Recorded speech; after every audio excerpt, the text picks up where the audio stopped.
নমস্কাৰ, এই মুহূৰ্তত আহি পৰিছে সন্ধিয়াৰ কেইবাটাও গুৰুত্বপূৰ্ণ খবৰ। আজি হৈছে 5 মাৰ্চ। অসমৰ লগতে ভাৰতৰ বিভিন্ন প্ৰান্তৰ পৰা এনে ধৰণৰ খবৰসমূহ নিতৌ চাবৰ কাৰণে চেনেলটো ছাবস্ক্ৰাইব কৰি ভিডিঅ'টোত এটা লাইক কৰি দিব। এই মুহূৰ্তত জনাইছো এটা ব্ৰেকিং নিউজ। বটদ্ৰৱাৰ বিধায়িকা শিৱামণি বৰাই AIUDFক লৈ এক বিস্ফোৰক মন্তব্য কৰিছে। শিৱামণি বৰাই কৈছে AIUDFে আমাক পিছফালৰ পৰা মাৰে আৰু বিজেপিয়ে আমাক আগফালৰ পৰা মাৰিব। AIUDFৰ লগত সম্পৰ্ক কৰাতকৈ বিজেপিৰে সৈতে মিত্ৰতা কৰাই ভাল বুলি মন্তব্য কৰিছে বিধায়িকা শিৱামণি বৰাই। বিধায়ক আমিনুল ইছলামে উভতি ধৰিছে আৰু কৈছে যে বেইমানিৰ এটা সীমা থকা দৰকাৰ। যোৱা বিধানসভা নিৰ্বাচনত AIUDFৰ লগত মিত্ৰতা নকৰিলে এই শিৱামণি বৰা দিছপুৰলৈ যোৱা দূৰৰ কথা, যোৰাবাট পাৰ হ'ব নোৱাৰিলেহেঁতেন। খাইপাত ফলা বা নিমখ হাৰাম ইয়াকেই কয় বুলি এইবাৰ বটদ্ৰৱাৰ বিধায়িকা শিৱামণি বৰাক লৈ এই মন্তব্য কৰিছে আমিনুল ইছলামে। পৰৱৰ্তী খবৰটো হৈছে লোকসভা নিৰ্বাচনত AIUDFৰে মিত্ৰতা নকৰিলে কংগ্ৰেছ শূন্য হ'ব। এইবাৰ কংগ্ৰেছৰ বিৰুদ্ধে এই বিস্ফোৰক মন্তব্য কৰিছে বিধায়ক শ্বেৰমান আলী আহমেদে। এক ডাঙৰ খবৰ এই মুহূৰ্তত জনাইছো। শ্বেৰমান আলী আহমেদে AIUDFৰে মিত্ৰতা নকৰিলে লোকসভা নিৰ্বাচনত কংগ্ৰেছ শূন্য হ'ব বুলি মন্তব্য কৰা পৰিলক্ষিত হৈছে। কংগ্ৰেছৰ নিলম্বিত বিধায়ক শ্বেৰমান আলী আহমেদে এই মন্তব্য কৰা পৰিলক্ষিত হৈছে। নগাঁও কলিয়াবৰৰ দৰে সমষ্টিত AIUDFে প্ৰাৰ্থিত্ব দিলে কংগ্ৰেছৰ কি অৱস্থা হ'ব বুলি এবাৰ ভাবক বুলি মন্তব্য কৰিছে কংগ্ৰেছক উদ্দেশ্য কৰি বিধায়ক শ্বেৰমান আলী আহমেদে। AIUDFৰে কংগ্ৰেছৰ মিত্ৰতা পোষকতা কৰি ডাঙৰ মন্তব্য কৰিলে শ্বেৰমান আলী আহমেদে। পৰৱৰ্তী খবৰটো হৈছে কেন্দ্ৰীয় মন্ত্ৰী সৰ্বানন্দ সোণোৱালে আজিকালি তাৎপৰ্যপূৰ্ণ মন্তব্য কৰা পৰিলক্ষিত হয়। এইবাৰ সৰ্বানন্দ সোণোৱালে কৈছে এই পৃথিৱীত মানুহৰ লোভ মোহ পূৰ কৰিব পৰা কোনো সম্পদ নাই। অতিমাত্ৰা লোভ বাঢ়িলেই মানুহ বিপদত পৰে। লগতে সৰ্বানন্দ সোণোৱালে কৈছে গুৰু গোহাঁই নীতি নিয়ম নামানি কেৱল নিজৰ স্বাৰ্থৰ বাবে কাম কৰে, তেওঁলোক সদায়ে অশান্তিত থাকে। সৰ্বানন্দ সোণোৱালৰ আন এটা অতি তাৎপৰ্যপূৰ্ণ মন্তব্য। আন এটা খবৰ হৈছে এবাৰ বিধায়ক অখিল গগৈৰ খং উঠিছে। বিধায়ক অখিল গগৈয়ে কৈছে হিন্দু মুছলমান কৰি থাকিলে ফল এদিন ভুগিবই লাগিব। যেতিয়া ডুবিব সিদিনা মনত পৰিব বিধায়ক অখিল গগৈক। পৰিস্থিতি বেয়া নহ'লে এটা কামো হিমন্ত বিশ্ব শৰ্মাই কৰিব নোৱাৰিলেহেঁতেন বুলি মন্তব্য কৰিছে বিধায়ক অখিল গগৈয়ে। অখিল গগৈয়ে কৈছে কিন্তু মোৰ হৈ মাত মতা মানুহ এতিয়া নাই। হিন্দু মুছলমানৰ ৰাজনীতিত ব্যস্ত হৈ পৰিছে এতিয়া সকলো মানুহ বিজেপিৰ হিন্দু মুছলমানৰ ৰাজনীতিত লাগি পৰিছে। নদী বান্ধৰ ফলত ৰাইজ যেতিয়া ভুগিব সিদিনা মনত পৰিব বিধায়ক অখিল গগৈলৈ। মুখ গালি পাৰিলে কি হ'ব কওক। এবাৰ বিধায়ক অখিল গগৈৰ এই ক্ষোভ। মানুহৰ পৰা মতামত নোলোৱাকৈ কাম কৰিছে বিজেপি চৰকাৰে।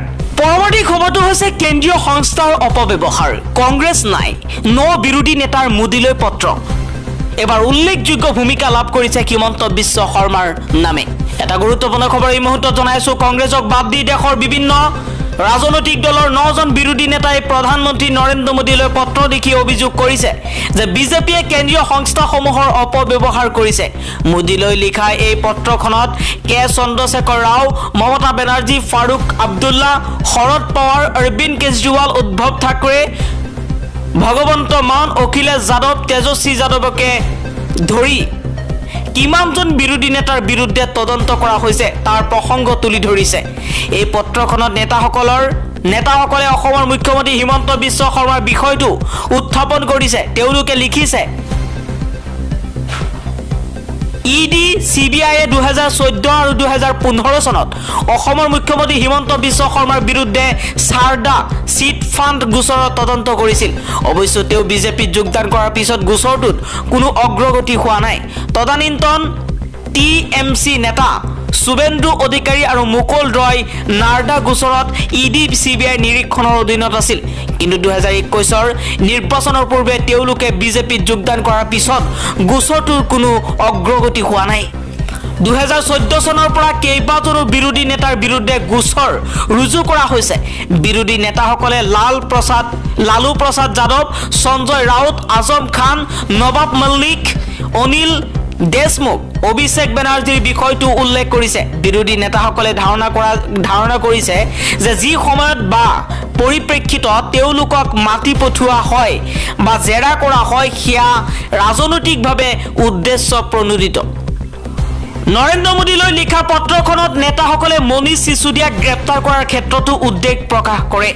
এইটো উল্লেখ কৰা হৈছে যে অভিযুক্তসকলে বিজেপিত যোগদান কৰিলেই পৰিত্ৰাণ পায়।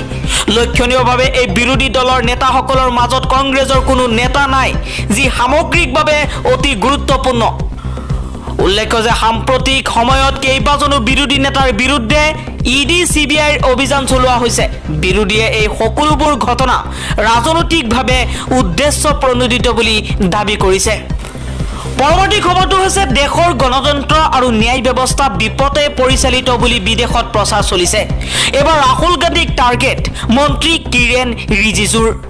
এটা গুৰুত্বপূৰ্ণ খবৰ এই মুহূৰ্তত জনাইছো। দেশৰ গণতন্ত্ৰ আৰু ন্যায়পালিকা বিপদে পৰিচালিত হৈছে বুলি দেশৰ ভিতৰে বাহিৰে প্ৰচাৰ চলোৱা হৈছে। এই অভিযোগ উত্থাপন কৰিছে আইন মন্ত্ৰী কিৰেণ ৰিজিজুৱে।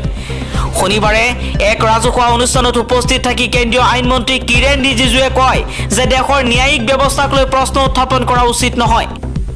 উল্লেখ্য যে কিছুদিন পূৰ্বে কেম্ব্ৰিজ বিশ্ববিদ্যালয়ৰ এক অনুষ্ঠানত উপস্থিত থাকি ৰাহুল গান্ধীয়ে ভাৰতৰ গণতন্ত্ৰ আৰু ন্যায়পালিকা সংকটত আছে বুলি উল্লেখ কৰিছিল। ইয়াৰ লগতে নৰেন্দ্ৰ মোদীক খুৰদাৰ সমালোচনা কৰিছিল ৰাহুল গান্ধীয়ে। সেয়া ৰাহুল গান্ধীক কাউণ্টাৰ দিবলৈ কেন্দ্ৰীয় আইন মন্ত্ৰীগৰাকীয়ে কৈছে যে দেশৰ ভিতৰত আৰু বাহিৰত সদায় এটা বিশেষ গোটে দেশৰ গণতন্ত্ৰ আৰু ন্যায়পালিকাৰ সংকটত পৰিছে বুলি ভুৱা প্ৰচাৰ চলাই ফুৰিছে। কিৰেণ ৰিজিজুৱে দাবী কৰে যে বিশ্বত দেশৰ ভাৱমূৰ্তি নষ্ট কৰিবলৈ এই কাম কৰা হৈছে। ৰিজিজুৱে অভিযোগ কৰে যে একাংশই বিচাৰিছে যে ন্যায়পালিকাই বিৰোধীৰ ভূমিকা পালন কৰক। বিজেপিৰ নেতা অনুৰাগ ঠাকুৰৰ পিছত এইদৰে ৰাহুল গান্ধীক আক্ৰমণ কৰা দেখা গ'ল কেন্দ্ৰীয় মন্ত্ৰী কিৰেণ ৰিজিজুৱে।